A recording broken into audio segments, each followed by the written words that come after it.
बारिश चल रही थी, लेकिन अंधेरा गहरा था और ठंडी हवा अब भी तीर की तरह चल रही थी। बस कुछ ही दूर और चिंकू पिंकू मेरा इंतजार कर रहे होंगे। तभी सामने से दो काली परछाई आई। ओए चिड़िया रानी, कहाँ चली बारिश में? चिकी चौंक गई। सामने दो शिकारी पक्षी रास्ता रोककर खड़े थे। आज तो किस्मत चमकी है, बारिश में भी नसीब ने हमें गरम गरम चिड़िया भेजी है। आज हम चिड़िया तुझे खा जाएंगे। अब चिकी चिड़िया के सामने यह नई मुसीबत आई थी। चिड़िया ने सोचा, इस बार मैं नहीं बच सकती, क्योंकि आज दोनों दरिंदे बदमाश इकट्ठा होकर आए हैं। मुझे आज बल से नहीं परंतु दिमाग से काम लेना होगा। उसके दिमाग में एक आइडिया आया। जब दुश्मन को हराना हो तो उनमें फूट डालो, जिसे दुश्मन की ताकत आदि हो जाती है।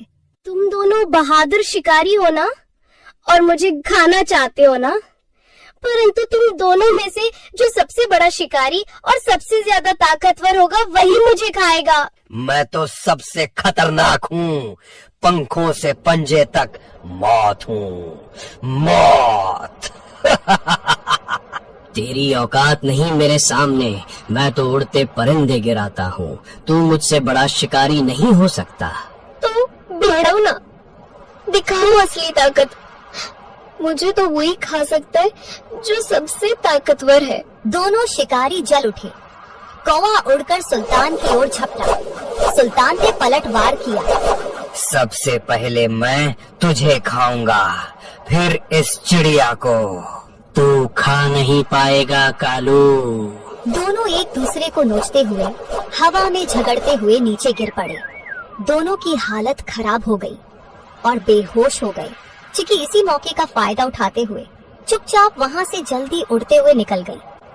उसके मन में एक ही बात थी, बच्चों तक पहुँचना है, बस अब देर नहीं। चिंकू और पिंकू कांपते हुए बैठे थे।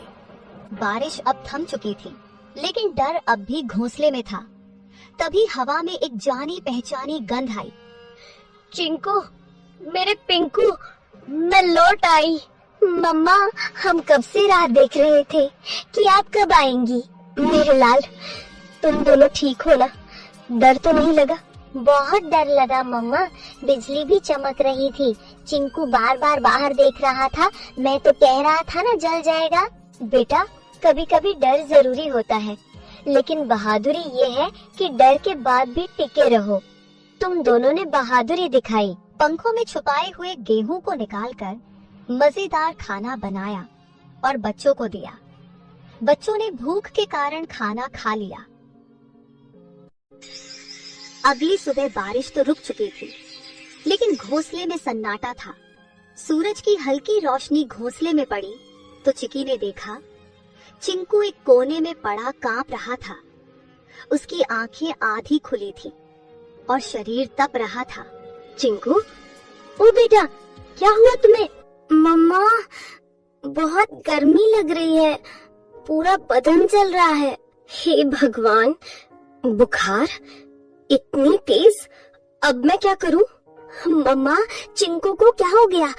ये तो बोल भी नहीं पा रहा है ठीक से। चिकी ने खुद को संभालने की कोशिश की, लेकिन उसकी आंखों में आंसू भर आए। तू ठीक हो जाएगा बेटा, मम्मा यही है, कुछ करेगी, कुछ जरूर करेगी। उसने चिंकू को अपने पंखों में लपेट लिया। दिन भर वो उसके पास बैठी रही। चिंकू को साल भी दे दी। अगली सुबह जैसे ही सूरज निकला, टुनी को पिंकू की हल्की खांसी सुनाई दी। मम्मा, मुझे भी कुछ अजीब लग रहा है, सर भारी है। नहीं, अब तू भी? ये क्या हो रहा है मेरे बच्चों को? हे भगवान, मैंने कौन सा पाप किया? भूख मिटाने चली तो बारिश आई, बारिश में निकली तो शिकारी आए, और शिकारी से बचकर आई तो अब ये बुखार। क्या मेरी ममता की परीक्षा ले रहे हो तुम? पिंकू और चिंकू दोनों अब मम्मा के पंखों के बीच पड़े कराह रहे थे। चिकी का मन टूटा हुआ था, लेकिन आंखों में अब भी एक जिद थी। नहीं, मैं हार नहीं मानूंगी। मैं माँ हूँ, और माँ कभी घोंसले में बैठकर अपने बच्चे